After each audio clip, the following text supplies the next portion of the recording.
జై శ్రీరామ్ అందరికీ. కాలంతో సంబంధం లేకుండా కాసే కాయలు చూద్దాం రండి. ఇవైతే కత్తెరకాయలు అంటారండి, మేము చిన్నగా ఉన్నప్పుడు అయితే అలాగే పిలిచేవాళ్ళు. వీటికి కాలముతో సంబంధం ఉండదండి, సీజన్ అన్సీజన్ అని ఏమి ఉండదు, ఎప్పుడంటే అప్పుడే కాస్తుంటేవి. చెట్టు కాయలు కూడా చాలా పుల్లగా ఉన్నాయండి. ఎందుకంటే నేను కొన్ని కాయలు తీసుకొచ్చాను, అవి కూడా చూద్దరు కానీ మీరు ఈ వీడియోలో. మా అక్క కూతురు వాళ్ళు విల్లాస్లో ఉంటారు, వాళ్ళ ఇంట్లో ఉన్న చెట్టు అండి ఇది.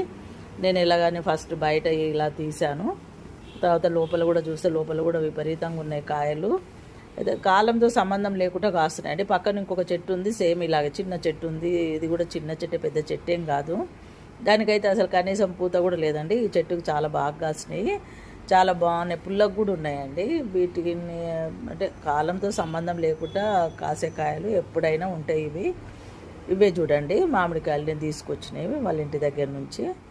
అంత చిన్న కాయ కూడా చాలా పుల్లగా ఉందండి, పీస్ కూడా కట్టింది. ప్లీజ్